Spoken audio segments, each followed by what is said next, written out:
You're listening to the Warlord Radio Podcast. Hello, are we going? Are we? I believe we're rolling. And hopefully not taping over any Bigfoot stuff.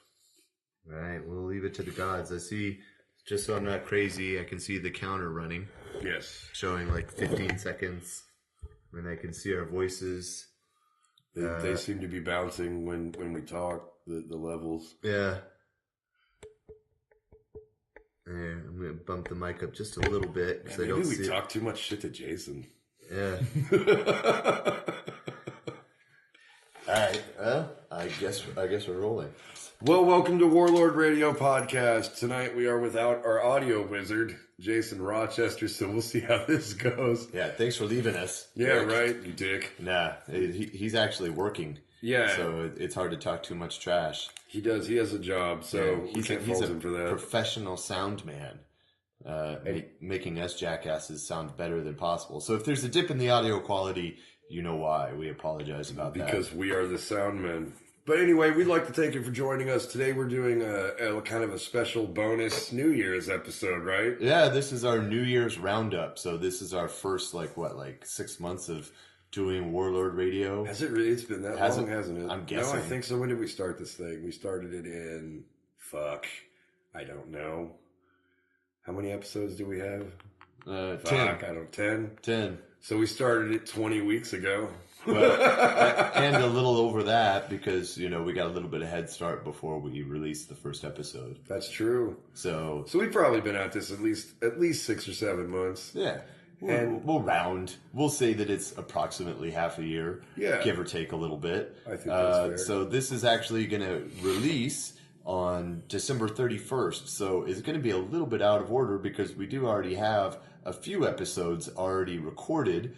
But we wanted to throw this in there just to kind of round out the year and talk about what's going on with the projects that we're working on and the things that we have planned for the podcast and all that kind of groovy business. Because it's been surprising that we've had as many people as we have reach out to us and tell us that they're actually listening to this fucking thing. Yeah, no, that has been surprising. I didn't know that clearly I hoped. Yeah. I hoped people would be interested in what we were doing, but I'm pleasantly surprised by how many people actually are. Yeah.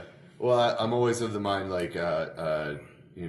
prepare for the worst, but hope for the best. Yeah. So the fact that, anybody is like, oh, man, I caught this episode or that episode or whatever, is kind of staggering.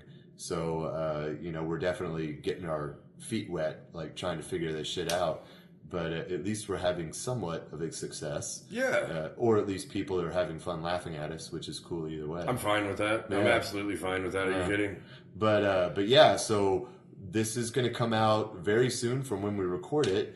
And then starting after that, we're actually going to kick this thing up to once a week. That we're going to be releasing an episode every Monday. As opposed to the 2-week rotation that we've had going on. I've decided we're doing this because we're gluttons for punishment. Yes. Well, obviously, we're not that bright because we're in metal bands. That's true. So, and I've heard that about us. Yeah. No, but we've just, like I said, we every time we release an episode, we get new listeners. So we figured if we started releasing every week, we'll get double the listeners. It's really not any more complicated than that. I wish it was. And crazily, we have people that actually want to come on the show. Mm-hmm. So we want to encourage that. So if you're out there listening and you think that you have an interesting story to tell, hit us up. Oh, for sure. If you consider yourself any kind of weirdo or dark lost soul or whatever, hit me up. I will put you on a show and give you a platform. Yeah. I am trying to meet you. Yeah. So, what's been going on with Diesel Beast, man? You guys just played this huge show in Denton called Krampus Fest. Yeah, so Eric Park from the Denton Music Guild and Nathan Beardface. I don't actually know his last name. He's got a hell of a beard, though. They're part of this group called the Denton Music Guild. Mm-hmm. And they seem to, so far, primarily be more concerned with getting heavy metal bands gigs in the area. That's nice. It is very nice. We don't have that many allies. Yeah. right now. We definitely do, but they're few and far between. They are. It's a small circle. They are staunch, though. I'll give them that. Yeah, I'd put like 2 metalheads against 50 of any other music fan. Also, yeah, because metalheads are just like these. It's built in because we're so unwanted in certain areas, maybe, but we're promotion machines. Right. Well, I'm a firm believer that whenever the Holocaust comes and we all bite the big one, and there's roaches rule the earth. If there's one person left, that person is probably going to be playing some Black Sabbath or some Slayer on a guitar. And, it's not going to be, some little pop princess or anything like that. No, because they're weak. Yeah. They're weak. The metalhead already owns Axis. He owns Axis before the shit hit the fan. Yeah. So, it's going to be, we might be the underbelly of the art/music scene, but, there's strength in what collectively what we do. I agree. So it's like, no, it's like, that's fine. Small circle, but a strong one is totally great. I was just trying to point out that it's always nice to find out that someone's out there, putting in their 2 cents, trying to help along. I couldn't agree more. And the Dead Music Guild are kind of trying to do that. I think they branch out into other stuff, but I mean, of course, we've primarily worked with them on metal shows. Yeah. But Eric got a wild hair up his ass, and the week before Christmas decided to throw this, and it was massive. I mean, I think the show started at 7. There's a fuck ton of bands. 8 or 9 bands on the bill. That I was surprised that I don't know if they've ever played Denton before. A lot of them haven't. I've seen almost all of them, or have played with almost all of them, but in either Dallas or Fort Worth. Right. And it was cool to see them at Andy's Bar, of all places. And it was a killer lineup, even though, unfortunately, I didn't get to go to the show. Yeah, you had to go to Christmas in Oklahoma. I did, yeah. Was it better, Craig? Was it better? It wasn't better. It was nice. It was nice. It's nice to see family and do all that kind of thing, so that's cool. But I do wish I could have seen the show. Well, the reason that I said earlier that it was such a ballsy move is because Denton is a dual university town. Right. So, and especially during the holidays, there's this weird, balance of half the town leaving and going home, and then, a bunch of people who left coming back. Yeah. And I think we got a lot of the people that left coming back because I saw a lot of old faces there. I don't know if I've seen that many metalheads, metalheads, collected in one room in Denton. Yeah. Because, I mean, everybody was there. Gary from Crop Dust showed up. Yeah. Everybody was there. Nice. It was nuts. I think the only person I didn't see was, Abel and you guys. Right. Wow. But, it was a really great show. I mean, they started off with Debutante Brawl, who, for those of you who don't know, is 90% of I Am Man, I Am Monster's new band. Right. And I Am Man, I Am Monster, they were our first guests. Our very first. On the podcast, and we played their farewell show at Andy's back earlier in the year. Which, that was an incredible show. That was a very incredible show. We packed that place. So, that band split up, and then most of those members reformed Debutante Brawl. Debutante Brawl. Now, I haven't had the chance to see them yet, because was this their first show? This was their second show. I've seen them twice. Okay. Because I went to their first show. Fat and 1,000. Yeah. Are they similar to I Am Man? They are similar to I Am Man, I Am Monster, especially in terms of guitar sound, because Riley Hoff is still playing guitar for them. Right. And Megan is still playing bass, and Al's still playing drums. So there is a definite comparison you could draw. But I would actually wager that Debutante Brawl is a little less radio friendly. They're a little harder hitting. Yeah.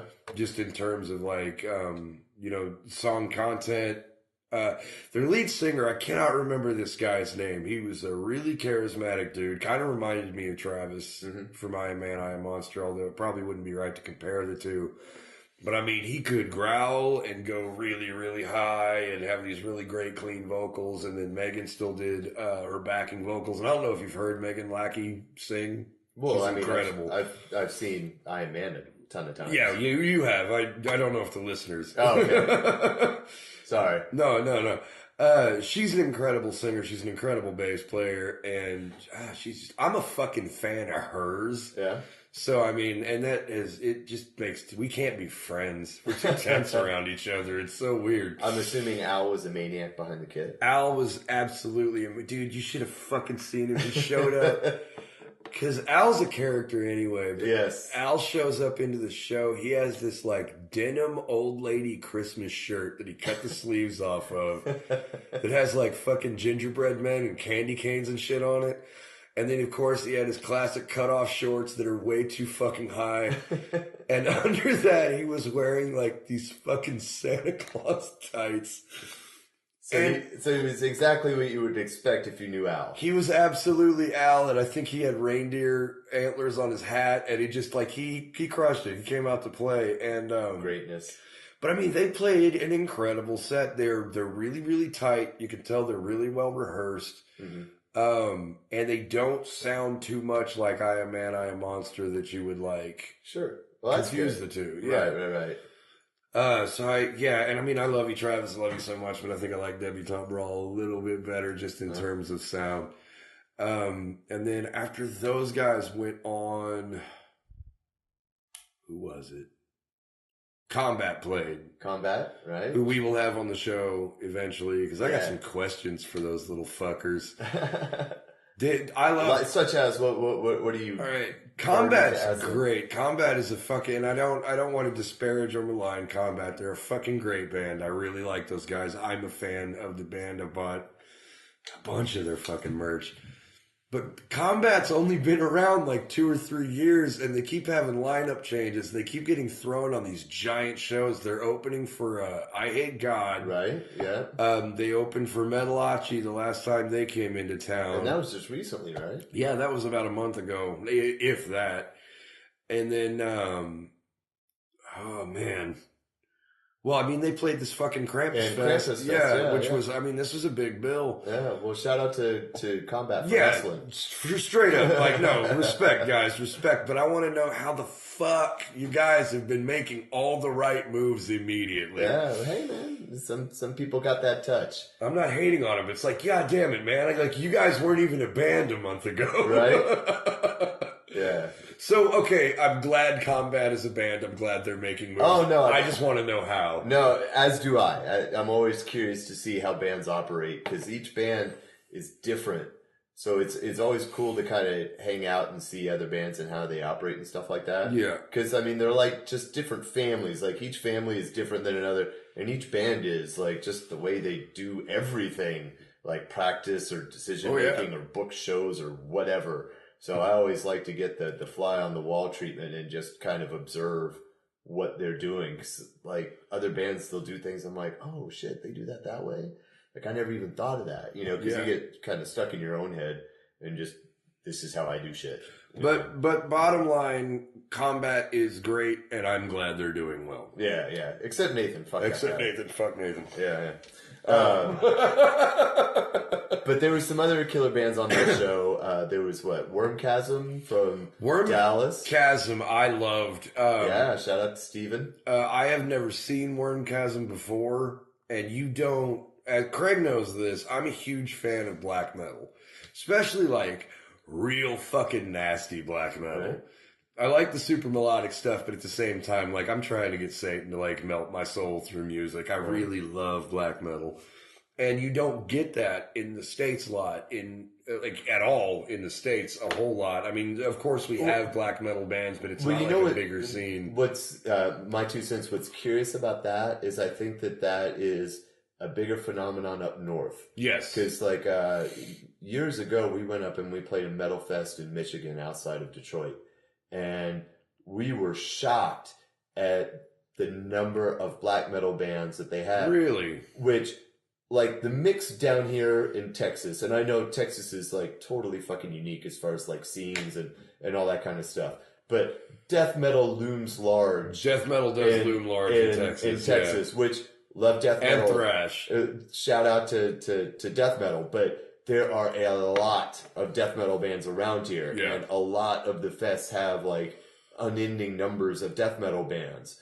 When we went up north, it was flipped. It was like almost no death metal bands, but a fuck ton of black metal bands. Fuck. Okay, well then maybe I was myopic in my statement. No. In the South, we don't have Yeah, a whole no, lot of like black around metal. here, absolutely. But it's... So really, there's a shitload of black metal up north? Maybe I need to go be up north. I love black metal, dude. Right? As do I. And, you know, I know things are regional, but that has been our experience, is that, you know, maybe it has something to do with the fucking frozen north or some shit. It might, because if you think about that music, like, it's so desperate and just barren. Right. I mean, it totally works, you know what I mean? For the same reason that doom metal makes sense in the desert. Like, it absolutely makes sense that doom metal in America Or in is like big in the desert. a rainy, like English countryside. Yeah, for sure. Yeah. There's a certain desperation you need. I think death metal's so huge, specifically in Texas, because it's so fucking hot here. Right. Everybody's so mad. Yeah. And death metal is definitely about rage. Yeah. It's just so fucking hot. But anyway, so Wormchasm, though, are from Dallas, correct? Yes. And we're legit black metal. Like, I would call them absolutely legit black metal. They did everything short of wearing, like, corpse paint and big Did they have the all blue lights? Yes. Yeah, that's their thing. It was which fucking is cool. great. It's awesome. I love watching those It makes guys. their shirts look dope. Yeah. But I enjoyed... Actually, and I would wager... Wormchasm was one of my favorites on the bill. Nice. And then right after Wormchasm was A Devil's Daydream. Very cool. And I didn't know all this, so why don't you give them a little bit of background on Devil's Daydream? Because I don't know everything about the band. We've played with them a couple, 3 times. But you said it's a bunch of the dudes from DMF? Yeah, it's kind of like to my understanding, so forgive me if I'm wrong. Yeah, the lineup may have changed. It's my understanding that it's a little bit of a super group, that it's dudes from different bands around the scene. Right. That have kind of formed this other band. So I know like Rod of Obsidian. Right, and Eric, who plays for Rod of Obsidian, he's the drummer, is still playing for Devil's Daydream. Yeah. I think, pretty sure he was the only person from Rod of Obsidian still in the band, even though it may have started off differently. Yeah, and I know a couple of other bands, I think. But no, they're definitely a really good, tight band. First off, they were incredibly tight and very well rehearsed. I chickened out and was too fucking nervous to talk to their fucking guitar player for some goddamn reason. I think I was kind of drunk, but imagine that. Their guitar player, I didn't catch his name. I fucking stood there and watched this guy. I think he had probably an 8-string guitar, which I think we've hated on in the past. But this guy played every fucking string, every song. His sweeps were insane. Yeah. His soloing skills were, not just like he could shred, but he phrased everything really well. The guy was just an incredible fucking guitar player. So, Devil's Daydream, if you are listening, I really like your band and want to buy more of your shit. Right. They only had t-shirts, so I bought a t-shirt. There you go. Supporting the scene. And then you guys headlined the show. And then we did the show started at like 7, right? Yeah, it did. It went on until 2 in the morning. Because there's a ton of bands. Like normally a normal show would be like 4 bands, give or take, and there's like double that, right? Yeah, it was double that, and it started so early. Like everybody got, because sometimes at Andy's, especially if you have 4 bands on the bill, you usually only play a half an hour. Right. If you have 3 bands on the bill, you play 45 minutes. And they gave everybody 45 minutes. It was like 7 solid fucking hours of music or whatever. Right on. And it was great. Like, the whole concert was just fucking good. And then we got up there, and the weird thing, if you haven't listened to Diesel Beast at this point, first off, like, why are you listening to my podcast? Right. If you haven't heard my band, that doesn't And if you've listened sense. to the podcast, surely, because we've played some of your music in here. Yeah, but you never know. But it's like, what the fuck? If you're the guy that this is the first time you're listening to the episode, and thank you. If you you are. But yeah, fucking listen to Diesel Beast. They're awesome Demons and Wizards, Dio-inspired old school heavy metal. And they were playing with a lineup that's a lot more like leans on black and death metal. Yes.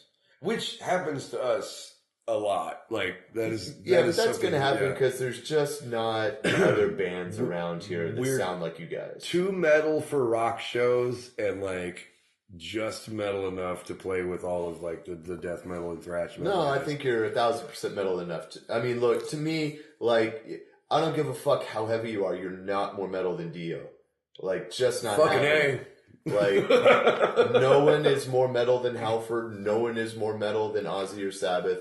It's like, yeah, you can play heavier, but you're not more metal. Yeah. Like, so, as long as you're in that realm, you're metal. And you go along with other metal bands, you know? I think it's cool to have a varied lineup. Now, I don't know how extremely varied you should make it. Like, I don't know if I want to go see a DJ and then a death metal band. Which happens too. That's happening on January 5th, bro.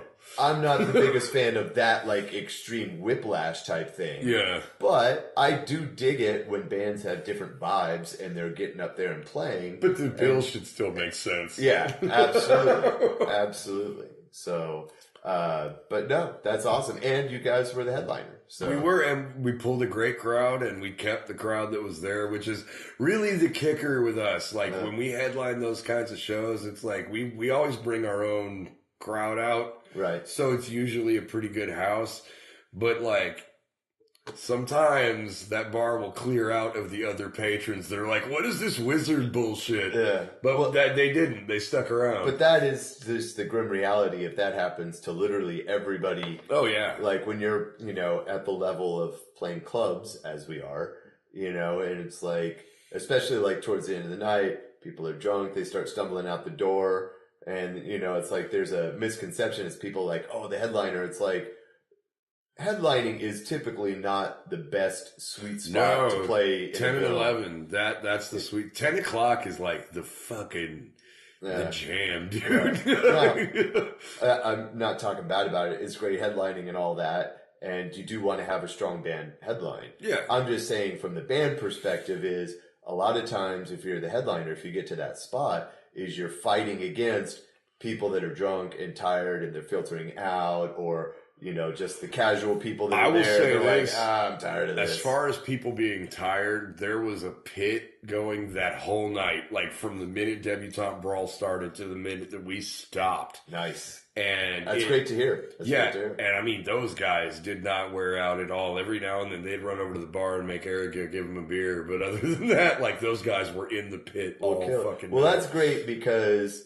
Andy's needs to flat out book more metal anyway. I agree. They're kind of the last vestige in this area. They're the best club you're going to get for metal. And for there to be a kick-ass metal show that had a good draw, awesome. Yeah. That just means that hopefully that more of them get booked there. Yeah, I agree. I also talked to Al, so you and I will be talking in the future. I'm trying to get Silver Tongue Devil back in Denton. I don't like the fact that Silver Tongue Devil hasn't played here in a while. Yeah. It's pissing me off. Well, I love playing with Silver Tongue Devil. Well, we love playing with Diesel Beast, but that's enough ego stroking. Yeah. So as we roll into the beginning of the new year, man, like what is looming large for Diesel Beast? I mean, look, like the major thing that you guys had this year is two major things. Yeah. First being you guys put out your first album. We did. Which was Kick-Ass. Thank you. And it was a huge release where you guys did vinyl and you did CDs and you had a bunch of merch. And it was this huge investment of time and energy and money. And resources and all this kind of stuff where you guys did it all on your own. And you had this huge successful release. And then not long after that, unfortunately, your lead singer, Ghost, left the band. You did. On good terms. On good terms, for sure. Yeah, no hate towards Ghost. So, but that's a rough thing to recover from. Yes. To lose your lead singer pretty much right after you release your first album. It has been a challenge because it's been difficult to promote the stuff that he's on, including this huge expensive album. But we're working it out. I'm currently working on a music video idea because we have to release a music video that is again a grim reality and an expensive grim reality. But we're about to release a music video that will both promote said album and promote the new guy we have, Ziggy. And for those of you who have not seen us since Ziggy joined the band, Ziggy's doing a good damn job. Like, he's very entertaining to watch. He keeps hitting Wyatt in the eyes with his dreadlocks, which is just great. It's just great.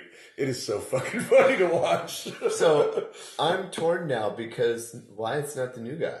Wyatt is not the new guy, but Ziggy is not 21. Yeah, but That's how I've been justifying it. It's this fucking whole tough time. because as a fan, I want to treat Wyatt like the new guy. He lends himself to it a bit. I love Wyatt like a brother, but it's more like does mom know you're here? It's like that brother. Whereas Ziggy's like, oh, this is the kid that moved in down the street. He's got sweet Transformers. Yeah. Ziggy is now the new guy, but Ziggy just doesn't warrant the new guy treatment. Wyatt he's been in this band for like 2 or 3 years now. Yeah. He's still the new guy. But Ziggy's doing very, very well. Awesome. And I'm loving this. Ziggy's adding a lot to the show. What I liked about Ziggy is he's not a Ghost clone. Right. Like, he doesn't really sound like Ghost. He doesn't put on the same show that Ghost did, which I felt was kind of important. I felt if we were going to transition into something new, it should be something new and not, trying to clone the sound that we had early on. Right. And we're doing a lot of really interesting things with like 3-part harmonies. Jason and I have been forced to step up our vocal duties significantly since Ghost left. So we're Jason and I are much better singers for it. Well, I saw the show where you guys did vocals on your own. So it was you and Jason and then Wyatt doing some backups. A little bit of backup, and you guys killed it. Like, I thought the energy was super high, and I thought it sounded awesome. I mean, everything was in key. It was just in a slightly different register, but I mean, it still worked. We have decided though, like, should Ziggy not work out, Satan forbid. If he explodes, Spinal Tap-wise. Yeah. If he just explodes, like, we don't know what's going to happen to Ziggy. Yeah. Spontaneous combustion's a real thing, by the way. So we will not be looking for a new lead singer. Yeah. Like, Ziggy is our guy right now. I think he adds a lot to the show. He adds a lot to the sound. If Ziggy somehow, for some reason, just gets snatched up by a giant falcon, we will not be looking for a lead singer. I think Jason and I will just take on the vocal duties. And I would totally, as a fan, I totally agree with that. That I think that... you told me that when we hired the first fucking guy, though. Yeah. You were like, why are you paying this dude to do something that you guys are perfectly capable of doing? Ziggy actually adds something to the show. He legitimizes his paycheck. Then that's a good reason to keep someone on. It's like, there should be no fat in the band. It's like, if you're not contributing something major, then there's just no reason for you. Agreed. And so, but what that means is that if someone's up there, that they are contributing something major. And, it's like, I told you that before when you had your first singer change, because to back up, like previously, like a year before, Ghost had left for a little while and then he had come back. Yeah. And then this year is when he permanently stepped down. And so, okay, the first this time, is kind of a hot take because I really hope the guy that sang for us in the interim doesn't listen to this podcast. But in case you do, I'm real sorry, bud. Ghost stepped down. We hired the new guy. And honestly, if I'm going to be kind of like candid, we hired the new guy on a bit of a knee jerk. Right. Because we were in the middle of the album when Ghost left. And Ghost left the band for a legitimate reason. Ghost was older than all of us and didn't feel like fucking touring. Right. I get that. So we got the new guy. The new guy had a really strong audition. Mm-hmm. And then just totally fell short. Like, 6 months in, he didn't know half our fucking songs. He still wasn't hitting notes correctly. Right. It was a bit of a clusterfuck. If we had been a punk band, this guy would have gone far, but we were not a punk band. Diesel Beast is a bit more rigid, you know what I mean? Yeah. And so... Well, you guys have a tough spot. So let me just say that Ghost is one of my very favorite singers of anybody around here. That he is a phenomenal singer, and your band requires a very good singer. Yeah. And very good singers are in precious short supply. Yes. Especially someone that can sing metal. It's like, someone that sings a genre of metal as old as we're trying to recreate, I guess. Well, it requires someone that has, good timing, good sense of melody, can actually hit the notes. Yeah. And it's like, it's like, most singers, and I'm using like air quotes when I sing that, in metal bands are really just either screaming or growling. I'm not talking shit. A lot of them. No, but I mean, love that stuff. Yeah, like, me too. I'm a big fan of it. I'm not talking down about it. It's just a fact. Yeah. Is that there are no notes for most metal singers. Growling. And so to try to find someone that can fill in, it's like finding a needle in a haystack. Add on top of that, Ghost has very good stage presence. Yes. So that automatically whittles down the other 90% of people that you're going to come across. They were big shoes to fill for sure. So we got the first guy, and the first guy did, okay, so we played a show at Abbey Underground, and Ghost came out to that show. Mm-hmm. And Ghost saw the show, and then Ghost hit me up like the next day. He's like, that guy is up on stage butchering my songs. I'm coming back until this album is done. Nice. And so you know what? I respect that. Like, it's unfortunate because I love to see Ghost perform. I wish he was still with you guys. But being that he's not, he's also. I will say this: Ghost is still kind of involved in Diesel Beast. Like, he still helps me write songs and shit like that, and he will do guest spots every now and then. So you've not seen the last of Ghost. It's just Ghost doesn't want to leave Denton. Sure, and that's totally understandable. Yeah, if you throw that on the table immediately, I cannot fault you for that. Yeah, and but is I kind of lost my train of thought there. All I was going to say is that, you know, not only is it like really big shoes to fill, is that my immediate reaction is, well, don't try to fill them, just do it yourself. Exactly. And I think it worked. And I know that you were hesitant at first. My biggest issue... I understand, because that's a hell of a lot to bite off, to ask someone that doesn't normally sing and play to be like, oh, why don't you just do this thing to like quadruple the difficulty of your job? Not to mention, like, and I mean, you've heard us, and for anybody out there, hopefully you've heard us, like, Diesel Beast bass lines are not just filler. Oh, yeah. And as the bass player of that band, like, I play actual notes, I play melodic lines, you know, I write music. You're not just doing roots. No, not at all. I'm doing counter riffs and counter melodies, and I'm all over the fucking place because I get stuff bored. Like that. Yeah. But, and you've got stage presence, you're moving around, you're interacting with the crowd. And that was the kicker, is that Jason and I didn't want to be glued to mics all night. Right. But weirdly, you guys said when we did the show that was like the most energetic we'd ever fucking been. Yeah, it was, you know, like, and same to Jason, you know, that he did a great job. And I thought Wyatt did a great job with the backups. I mean, it's not technically a backup singer, you know, but he was adding like vocals, and he did a very good job. But it was just the force of, you guys just went, you were probably extra jazzed because, you know, you were doing that for the first time. But you guys were like really aggressive in your presentation, and you could really tell that you were really going after it. And I thought it sounded great. I thought you guys did a great job.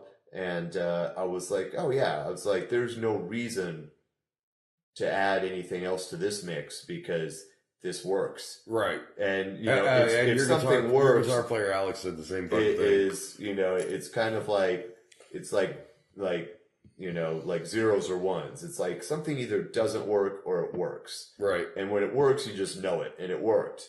So, but that was a really long, like, you say it worked. I say we had like 9 months of practice where I was of course. I'm definitely not saying it was easy.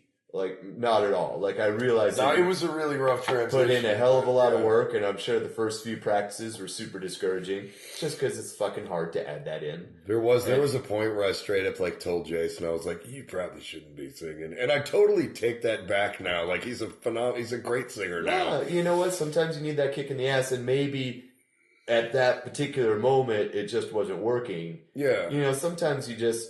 Like, you have to be able to be honest, and it's like...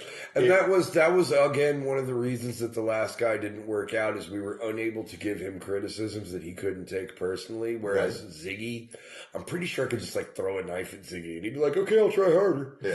Ziggy, if you're listening, I fucking love you, dude. You're doing a great job. Yeah, there you go. So that's the build-up to that. We're sitting at about the halfway point. I need some tobacco in my life, and then we will get back and talk about all the shit that you've been up to, because you've been up to a significant amount. Yeah, maybe something like that. Nah, I'm gonna throw it out there. All right, we'll be back.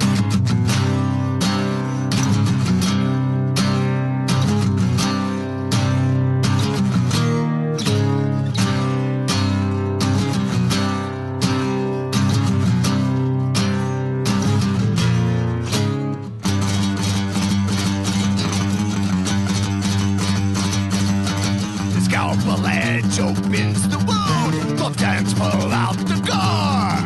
Eviscerating human beings, profiteering off the poor.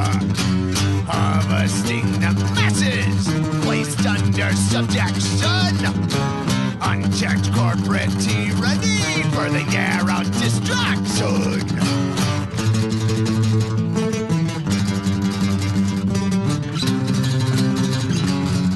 The unwanted, the ruined, subhuman, wretched, scum, a filthy fucking pit, an overcrowded jail, charnel house depravity, endless ghetto hell, blood, guts, and gunk commingle into a rancid stew.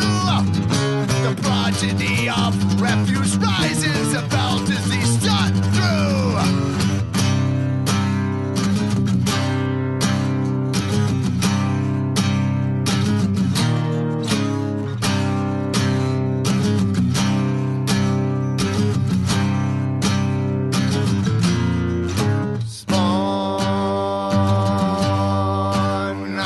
Monstrous bastard son! Seed of forsaken creation! Freak! Sitting out the saved! Beast! To a world enslaved!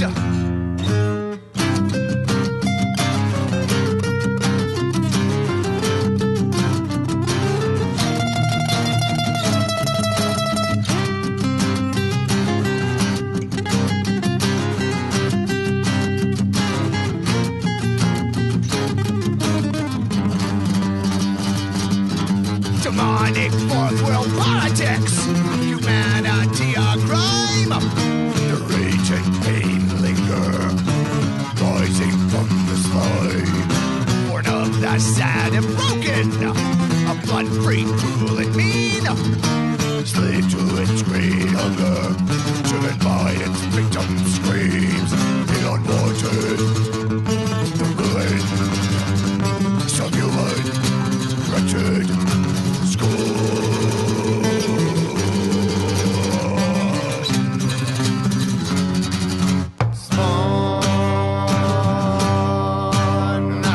Monstrous bastard son, seed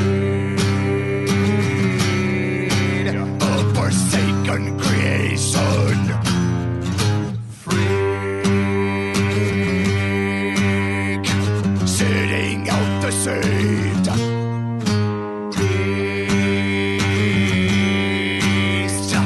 To a world enslaved.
Timer's running, so I think we're back. Welcome back to Warlord Radio. We just spent a really long time. What are you doing? What are you doing? I'm just adjusting my seat. We spent a lot of time talking about me and the shit that I've done this year. Let's talk a little bit about you. In the last 2 months, you've released like 9 things. Well, close. You did an Acoustic Devil single. Yes. Which was amazing, and I want to hear about that first, and then we'll talk about the other stuff. But First off, what possessed you? Because tell them a little bit about Acoustic Devil, because we have not played Acoustic Devil on the show before. So, Acoustic Devil is what I only half jokingly refer to as the world's heaviest acoustic band. Yes, I would actually agree with that statement. It's us. It's Silver Tongue Devil. It's me, John, and Alex. It's vocals with 2 acoustic guitars playing Silver Tongue Devil songs. Just the gimmick, I guess, is that we're playing them full on. It's like a lot of times, or basically all the time, that I've ever heard like bands, play acoustic, whether it be like acoustic in the studio or, at a club or something like that, is they always mellow out the song. Yeah. It's like the singers, like... I call that the MTV Unplugged treatment. Right, yeah. It's exactly. Like MTV Unplugged. It's like band goes up there and all the songs get mellower. Yeah. And it was like, fuck that. It's like I dig on acoustic music, and so do John and Alex, but we didn't want to do that. We didn't want to do like elevator version of STD. Like we wanted it to be full on. So the vocals are, as aggressive as they are on Silver Tongue, and the guitar playing is they're shredding their asses off. It's just on acoustic instruments, and then my vocals with like no effects or anything. I mean, I never use effects anyway, but it's just like, it's very stripped down. Yeah. And, it's kind of cool because like it started off, kind of in desperation because we had a drummer bail on us when we had shows lined up. And God damn it, Gabe! Right? Well, it wasn't Gabe. So God damn it, Logan! We'll say God damn it, God damn it, Chris! Right? Yeah, none of those guys. Someone else they'll remain nameless because they don't deserve the shout out. Fine. But yeah, so me and Alex were brainstorming. We were trying to figure out like what the fuck we're gonna do, because you can't just pick up a drummer at the drop of a hat. No. And especially not in heavy metal. Yeah. So, we were kicking around ideas. It's like, well, do we go out there to do we play to like a drum machine? Because like the last thing that we ever want to do is cancel shows. We've had to do it just like once or twice in our 13 years. But it really is. Dick. Yeah, it feels because I've had to do it once or twice, and it feels like, you're letting a promoter down and possibly completely cutting yourself off from an avenue of getting gigs in the first place, because some promoters don't put up with that shit at all. Right. Especially depending on how soon or how close to the gig you have to cancel. Right. And then, we do this, like, this is a passion thing. Like, we're not getting millions of dollars to fucking do this. No money. Yeah. Yeah. In fact, it costs money to do this. But to cancel a gig, it makes you feel like you're kind of like turning your back on your own art. You know what I mean? Yeah. Like, it really does sometimes. Yeah, it's a super shitty thing. So we like really try hard to never ever do that. So we've played sick, injured, just like fucking like, running late to the gig because of traffic or whatever, but it's actively bleeding. Yeah, it's like, but we're there, we play. Yeah. And so we were trying to desperately figure out how not to cancel a bunch of shows. And we couldn't figure out the right way to do it. And Alex came up with the idea of, well, what if we just like got like an acoustic guitar, and because he had one and stuff like that. And it caught me off guard for a second. I had to think about it. And I was like, okay, but only if we just do it as we normally do it. Yeah. And from there on, it caught on. So we ended up doing, it's been like 3 years now that we've started doing it. You guys like John. Merch. Yeah. And we did the first show, and we actually really liked it. Like, it started off as necessary, and then it got to a point that we actually like really enjoyed it. And then we had people that, were very cool about it and really enjoyed it. And so we kept doing it even once we found a drummer.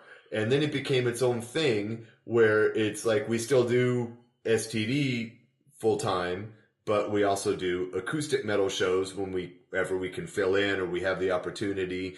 And, then we would have people like ask for recordings and all of this stuff. And we would find this weird split of, we would have people that would like Acoustic Devil better than Silver Tongue, or we would have people that would like Silvertongue better than Acoustic Devil, and then we'd have some that would be a mix. Right. And so, for a while we've been planning on like trying to release some of that material,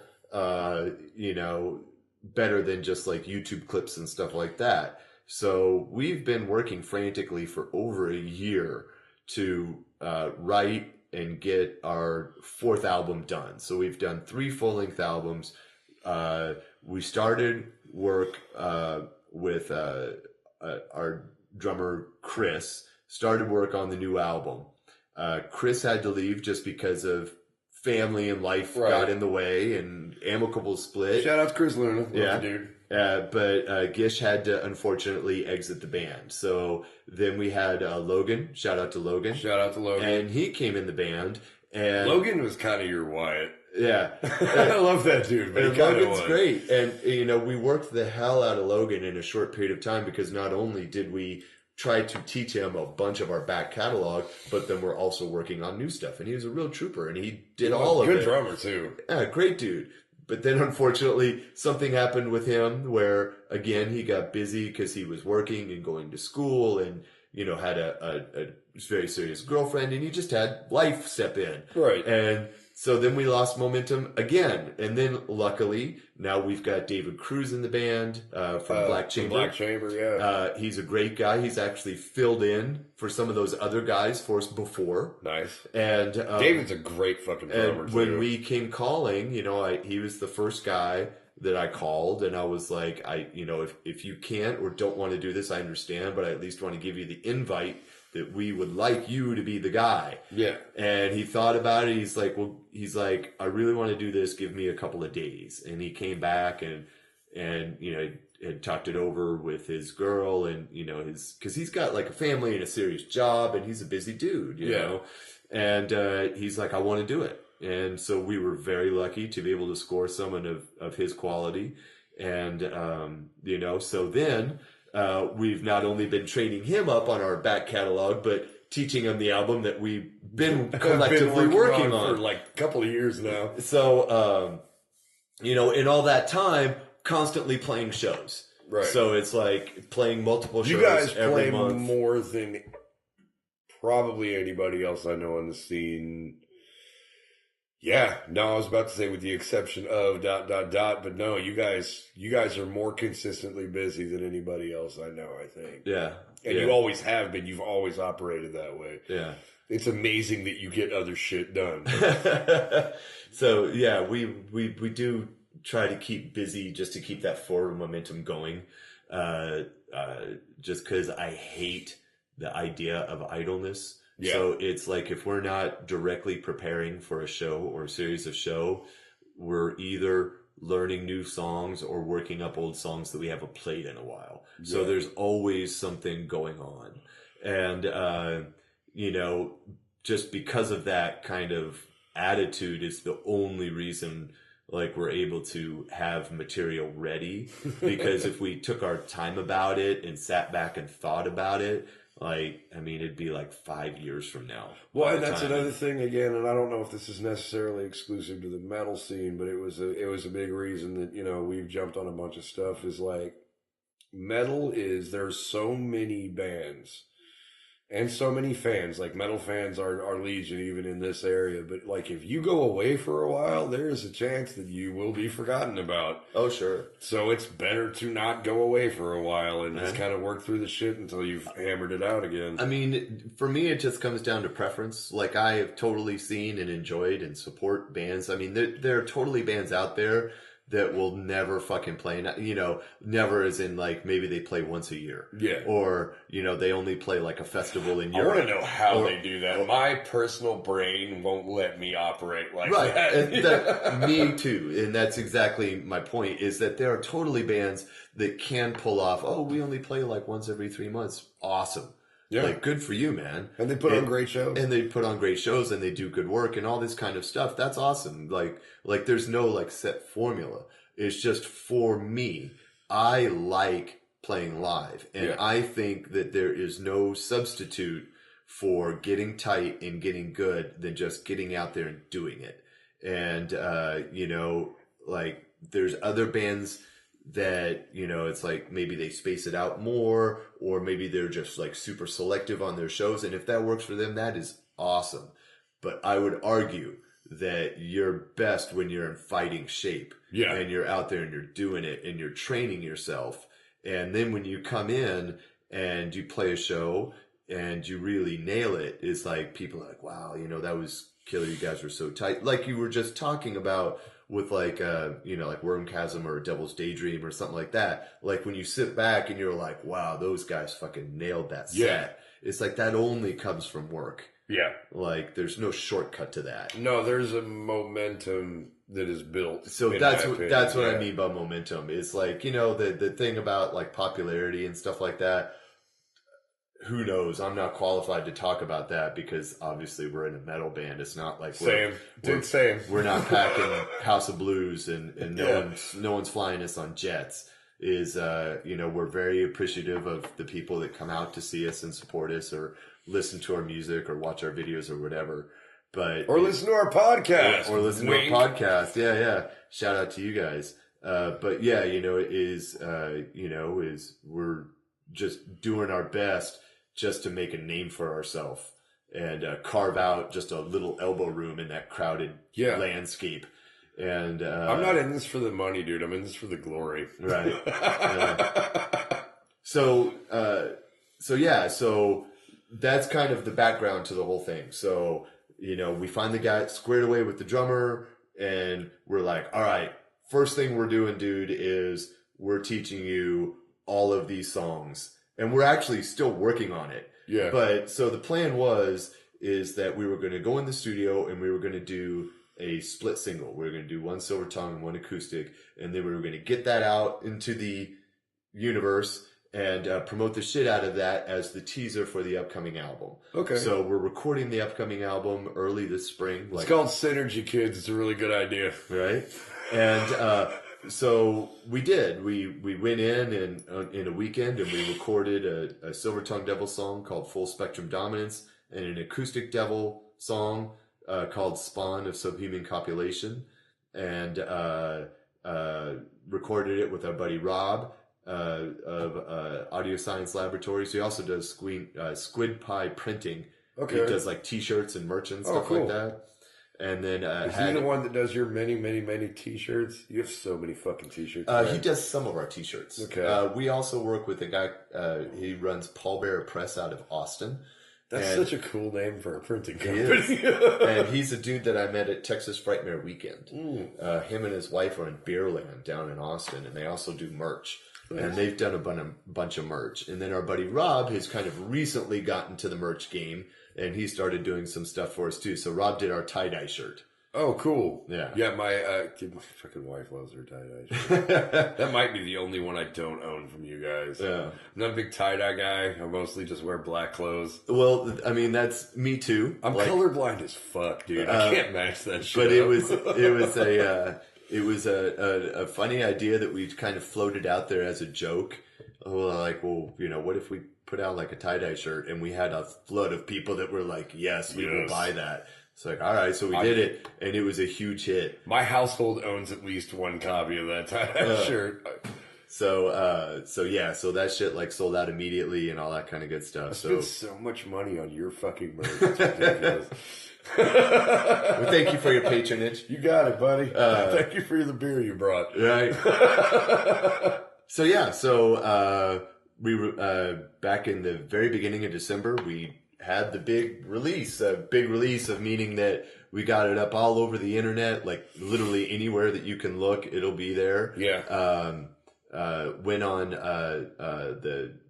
the Corpse Paint show that's run by Jay Gavin. And his, who I'd like to have on this show. They're coming on. Gonna bring him and Janie Slash on here.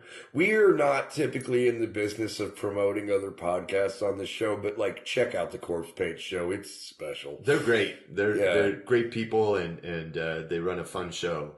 So I did that as promotion. Jay's a good buddy of mine that you know, we go back a few years and have hung out together for a while. And I asked him, I was like, hey man, you know, I just got this video ready for our video single for Full Spectrum Dominance. Could we release it on your podcast? And he's like, fuck yeah.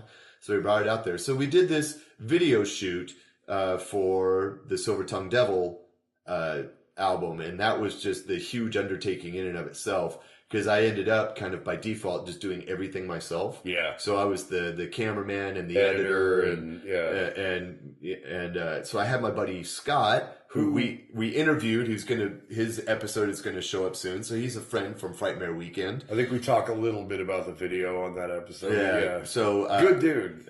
Great guy. And I recruited him to be my actor. I was like, hey, I would like you to play this guy that's like a war vet that's got like serious PTSD. And the video starts off with a guy in the hospital, and you see the heart rate. And so the guy's basically on death's door, and he's having like this kind of like near-death vision. And he's walking through his childhood home that's now a ruin, and he's seeing all of these clips of like battles of not only stuff that he's been in, but just kind of the human war condition. Yeah, exactly. This crazy buildup of this military industrial machine that's kind of overtaken the earth. Which I will say, Lyndon Johnson warned everyone about. Yeah. I'm sorry, I didn't mean to get all weird on you, but Lyndon Johnson was like, the military complex is a fucking problem. True. It was technically Dwight Eisenhower. But no, you're exactly right. I actually have a little clip of that in the video. So it was this huge thing that Scott was a real trooper. He was a great actor. He had never like done any acting, but he did a phenomenal job. He actually got like some really cool comments from some vets that he knows that hit him up and complimented him on the job that he had done, and he did a very convincing portrayal of someone that has PTSD and has been through that. And these guys were like, dude, I go through that shit every day. So that was a really nice thing for them to point out. Because, the idea was totally not mocking the military. No, absolutely not. It's just... even Diesel Beast, I mean, we have a PTSD song. It is, when you live in a country that is part of a war culture, there are people that come back, and they come back hurt, and they come back broken, and there is absolutely no disrespect coming from either side of this table for those people. Yeah. You know what I mean? Well, the opening lyric of the song is, "It is a great pity, so it is, that so many brave men are killed by cowards." Yes. So the idea is not that it's critical of warriors or the military itself. It's critical of the men that send... It's the idea of politicians running the military, sending people off to unnecessary wars to go through literally hell. Yeah. And then bringing them back and not taking care of them. Yes. So it's a mocking of that. What they call full spectrum dominance is the idea of total supremacy of land, air, sea, space, and cyberspace. And it's that doctrine that Dwight Eisenhower directly warned about in his farewell address. And so anyway, that's all like part of the video. And it was this huge thing that I was going to have our good friend Quartz help me with. He was going to be the cinematographer, Quartz, photographer. From all the Bigfoot shit we have coming up and have done in the past. Yeah. And then Scott helped us like find this badass location with like these rundown buildings. Yeah, that shit was so cool. And it was amazing. And it was like definitely a step up from anything that we had done before. Like most ambitious and all this kind of stuff. And then one day, luckily it was the day I had off work, Scott calls me up and he's like, hey, they're going to bulldoze this site tomorrow. If you want to grab your camera, we have to go out today to shoot this thing. And it was like, fuck. I guess I'm doing this now. Yeah. So we went out there and, like I said, I did the best I could. Scott did an amazing job. And then I spent the next like 20 to 30 hours like editing it together. The video looks great. Oh, thank you. I mean, it really, really does. The band shots are all cool, but I mean, the story that the video tells is coherent, cohesive, and just good. The whole video from start to finish looks great. And I mean, Scott did a great job. The location's great. I mean, whatever it is, whatever magic you sprinkled on it, in my opinion, kind of worked. That was a really good video. Yeah. Well, thank you. So we really hustled to time that out with the release of the song, the single. And then we've been promoting the hell out of all of it everywhere. I'm sure annoying people with our posts, but fuck it. We're working with a PR company out of Oklahoma called Metal Coffee PR with a guy named Moose. who used to run a podcast up there. I think he still runs the podcast, but he's actually running a PR company now. Well, shout out to Moose. And he's seen us play in Oklahoma because we play in Oklahoma a bunch. And when he started this thing up, he was hitting me up. And I told him at the time, I was like, I totally want to do this with you, but give me a little bit of time because they're getting ready to release some shit. Right. And then when the time came, I hit him up. He was all over it. So that's awesome. Because that does not always work out that way. Yeah. And so to make this long story even longer is, we hustled to record the song. We hustled to record the video. We hustled to get everything online and posted. And then we've been doing like a bunch of different podcasts, radio interviews, working with the PR company. Right now we're talking with some record labels, really? As far as, like pursuing, like, getting the full album, like released and out there. We're also talking with some European promoters about getting us over to Europe and playing some of the metal festivals over there. Nice.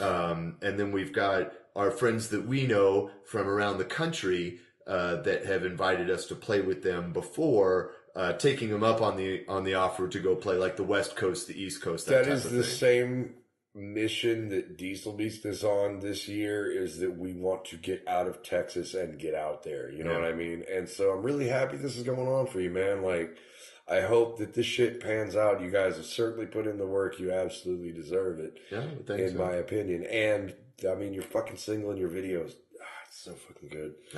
You guys should check it out for sure. Well, thank you. And then, so the what we're planning on doing is we're recording a full-length album of Silver Tongue Devil, and we're recording a full-length album of Acoustic Devil. So you're essentially you're recording 2 albums. Oh yeah, because you're a fucking madman. Yeah. That's so hard, Craig. Why would you do that? Yeah. There's a definite lot of stupidity involved with that. Yeah, for sure. And a lot of ambitious overreach, but at the other end, it's kind of like, fuck it. It's like, we wanted to do something no one else is doing. And, is that we figure it's like, hey man, go big or go home. I mean, like, look, you guys did an amazing job with your first release. You did this full thing with like, a huge professionally done album that sounds amazing with the vinyl release. Stupid. I wish we released 27 demos and then one good EP. No, you guys did a great job. That's a huge undertaking. We're doing a huge undertaking of a different sort. So like, this is going to be our 4th album. We didn't want it to just be here's some new music and we're just going to info dump it out there and, we'll get it like a new shirt. It's like, we wanted this to be as professionally done as possible. And not only that, we wanted to do something unexpected that you wouldn't see another metal band do. Right. And so, that has really been our thinking behind it. So here in the early spring, we're going in to do the other songs, and then we'll finish that up. And then we're going to figure out like how we're going to sequence everything and like how we're going to like put it together and get it out there.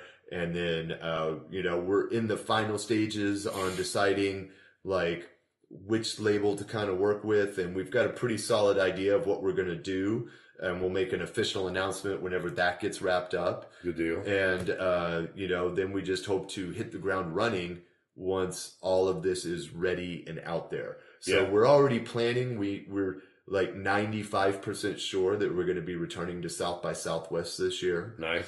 We've put in an application. Now, I have no idea if we'll we are desperately trying to get in on just a random show in that city during South by Southwest this year. We'd love to bring you down. Like, I'll talk with some people because we might end up like playing more than one show. I will play a fucking Chuck E. Cheese and I will dress up like an animatronic bear as a banjo to play down there this year. That would be that's where I'm at. Yeah. So, but what's weird is that, so amongst all of this, so we're doing all of this, but we're still playing shows. So like this month. That's the thing is you guys don't stop playing shows. You're doing all of this crazy bullshit. And then at the same time, you're like, oh, we got to be at Wits End at like 7 on Friday. Right. Yeah. So, like in the month of December is like we played an Acoustic Devil show down in Taylor, Texas.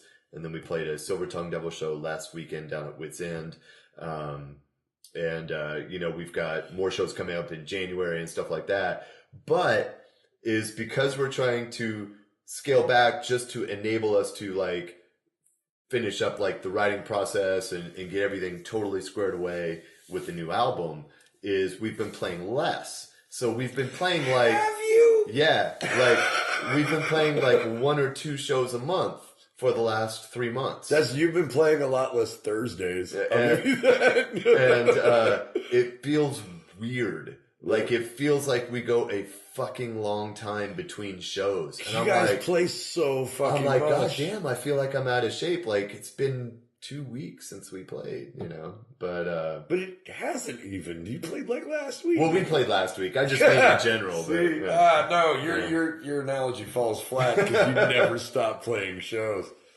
So, new album, Acoustic Devil single, and the God damn it, what's it called? The video. Yeah. Full Spectrum Dominance. Full Spectrum Dominance. I was about to say Supreme It's on Dominance. the interwebs. You'll find it. Yeah, no, it's great. I was going to say Supreme Dominance. I knew that wasn't right. That's like pizza. It's like Taco Supreme. Yeah. But okay, so you guys won't stop playing, and you're in 2 bands, and you're releasing both bands shit at the same time. Yeah. What else are you going to do? Well, after that, like I said, a real goal for us is to play Europe. And not like just like, don't get me wrong, like I would love to just play like some bar in Germany. That would be amazing. No, but the goal, as it's in Germany. The goal is to get into the festival circuit in Europe. Because there is literally a whole circuit of festivals that some bands literally just make their livelihood just playing those. Yeah, there's like the Super Bowl for me is Wacken, of course. But you've also got like Grass Pop, and Hellfest, and Bloodfest, and I mean these massive open air festivals, metal festivals in Germany, or not Germany, but Europe rather, they're all over the place. But everywhere, like there's I mean, there's European countries that have them like. You know, like Croatia has one, Serbia has one, Belgium. Belgium, the Netherlands have one. Weird thing, Diesel Beast has been getting hit up by Belgium randomly, and I'm like, "Fuck yeah, I'll play in Belgium. I'll absolutely play in Belgium." So we love playing here, and you know, seeing our friends and getting out on the road and making new friends. But we really it's time to take it worldwide. Want to get to the European scene, and that is. Very much where our aim is. It's like we're not going to like throttle off here. It's just we're going to put extra effort into getting over there. Nice. And it might take us the course of the year to do it, but that's really what we're trying to do. That's the whole reason that Ghost stepped off of Diesel Beast is that's where we're trying to go, so maybe we can help each other out. Yeah.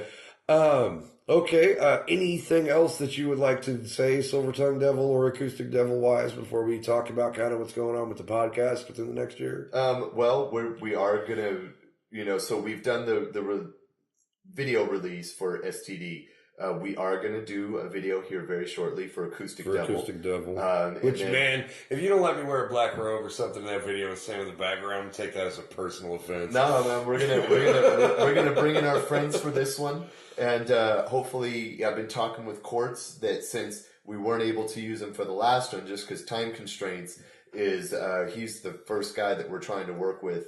Because he's an amazing photographer. Quartz Griner is an amazing photographer. His video's great. If you check out Quartz Griner Photography, we tagged him in a bunch of shit because we worked with him a bunch in the past. But the guy, and he's been a guest on here before. But he's amazing he's a part at what of he does. Bigfoot series, and you know, I'm a big fan of his work and have very much wanted to work with him. So his nature photography is fucking incredible, dude. Oh yeah, like every day, you know, every weekend he's posting like these awesome pictures that he could sell, and he's just posting them up on Facebook. Yeah, because that's what he likes to do. Quartz is a good guy. Yeah.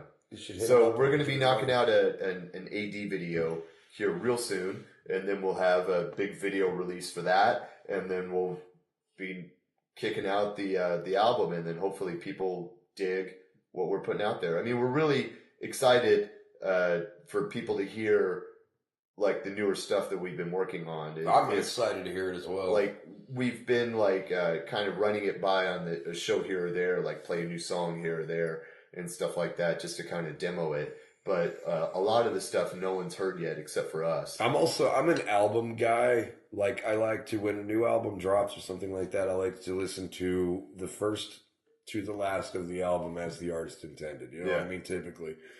And so, like, because I've heard some tracks off the new stuff, I'm assuming. Yeah, you totally have. And, but I'm really looking forward to, like, hearing the entire package. You know what I mean? Like, I think it's going to be good. But I'm also a big dumbass fan of yours. But yeah, that's it. You know, it's we just intend on staying busy, and we can't wait to see our friends out there and play with amazing bands like Diesel Beast. You know, I'm like, just saying that. No, like we got good friends out there that we're friends with because the bands are awesome and the dudes are great. So typically, I mean, like, and I'm not saying that I won't be friends with you if your band is shitty. But no, dude, I have like you know, from my Oklahoma days, like I would be good friends with dudes that were in rap rock bands, and I hate that shit. Yeah, but they're great dudes. Like I don't care. Like I could totally hate your music and think that you're awesome as a person. Yes. And absolutely. Conversely, I could totally think your music rules and think you're a total shithead. So that's fair as well. It is, you know, luckily in your case, you guys are both. It's like you guys are all real cool and you guys play kick-ass metal. So that makes it easy, you know. Same. Our friendship blossomed very, very naturally, I would say. Well, we were fans from the first time we saw you guys play, and it's hilarious because you're still mad about that show. That was the shittiest show we've ever like even still that's the worst fucking show we've ever played. I was so drunk I was tripping over cables and shit. It was so bad. But it clicked. It worked. It did. We were like, these guys are cool. And now we're starting a media empire together or whatever the fuck it is we're doing here. Right. So as far as the podcast goes, we have a lot of really good guests coming up. We are about to release the second part of the Quartz Grinder Bigfoot extravaganza. Well, we've released 10 episodes so far. Right. So we still have several episodes to go before the Bigfoot extravaganza. Yeah. Stay tuned for that. You know, we've got an amazing variety of guests it's really cool. I mean, we love talking to musicians and talking to bands, but it's really cool that it's not just that. Yeah. And that it's more open-ended, which makes it even more fun to circle back to bands when we get them back. And we are not, by any means going to stop interviewing bands. That is our bread and butter. We have a lot in common with those guys. I want to hear about their experiences, but we are definitely open to other stuff for sure. Which I really like about what we're doing here. We are also, I want to get fucking weird with you. If you are out there and you are doing weird shit, I want to check out your weird shit and see if we can put it on a podcast. Right? Yeah, if you're an artist of some kind, you know, fucking sculptor, painter, writer. We will promote you. Yeah, artists, you know, fucking run it up a flagpole and see what happens. Hit up the Facebook page. You know, I think we have an Instagram. Please put. I know there's a Twitter. Instagram. Yeah, Jason might be doing all kinds of weird stuff out there. I don't know what he's MySpace doing. Or I don't know. But just find us. If you listen to the podcast, you'll be able to find us. Comment on fucking YouTube. We will say this towards the beginning of the year. We are hoping to get on the regular like Google Play, Spotify, all that shit platforms. So that you can actually download the episode when you need to or listen to it on the go, because I realize that listening to it through YouTube or Facebook page is not always the easiest thing in the world. But we are definitely trying to ramp up our accessibility, and we are going to continue to talk to people that interest us. Right. And I mean, we've got a good start, right? Yeah. And then it's exciting that we've already got a bunch of people. Yes, already lined up, so it seems to be going well. So I'm excited for it to come out once a week, and we are insane for doing. So you're in two bands simultaneously. Well, one really, but we just shows. like we're kind of like a schizophrenic, like split personality. But I'm in a band. We're playing constant. Like, and what the fuck is the matter with us? Yeah, well, it's all that headbanging scrambled my brains. Straight or something up. like So now that. we're just like, putting out a weekly podcast is a great fucking idea. Yeah, you know, it's If you're gonna be dumb, be real dumb. For sure. You will be hearing a lot more of us. You'll be hearing a lot more of our good friend and recurring character, Dr. Paul Bones. We'll be back on several times, I'm sure. Yeah. He's kind of our dude when we can't find a dude. We will also, I'm kind of excited. We're going to try and do more off-site shit, like field trips, I guess. Yeah. Go out and really like mix it up with people and see what's going on. It'll be released later, but we went out and we did a Bigfoot themed episode. Yes. Out in the wilds of North Texas. Continuation of our Quartz Grinder episode. And so we've already recorded it, but we're going to be releasing it later than this episode. But that was crazy. That was a wild experience. It was super fun. It was. But it was definitely, like you said, Spoiler alert, we did not find Bigfoot per se. Yes, but a coyote definitely almost made Craig piss on himself. One of the three of us did get probed by an alien. Yes, that is true. Yeah, it wasn't an alien. But we're not going to say which one of us it was. We're going to have to listen and find out. Yeah. All right, I think that about does it, correct? Yeah. All right. Well, we're thank you for tuning in. Thank you for tuning in. 2018. This is our New Year's wrap up. So this is going to end 2018 for us, and we look forward to 2019 to hanging out with you, crusty fuckers, and we look forward to meeting and hearing from you guys, seeing what you got. And please, we are about to put together some really special episodes. So like, share it with your friends, spread it out, like, subscribe, whatever the fuck you got to do. I'm not really sure spread how that social shit like media chlamydia. works. Spread it like chlamydia. Damn, I fucked that up. Spread it like chlamydia. We'll take that out in post. But yeah, we would like to thank you very much for being with us for 2018, and we look forward to what 2019 brings. We are learning, we are growing, we are together, we are free. Other Supergrass lyrics. Thank you very much.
Of fear, a voice from inside chills his blood.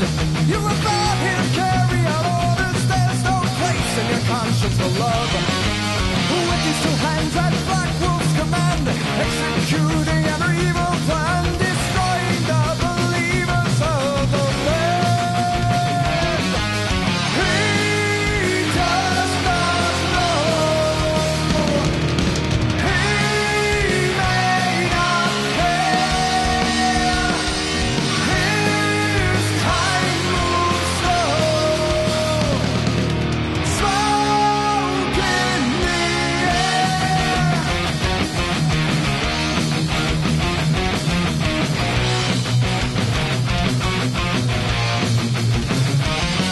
No pleasure he gains from the thrill of the hunt. Dead face despondent and numb. His presence alone seems to cut through the wind and waves in the water grow calm. Some know his name by the deeds that he's done. Some know the legend by heart. The women, the children, the young and the old, he can't tell his victims apart.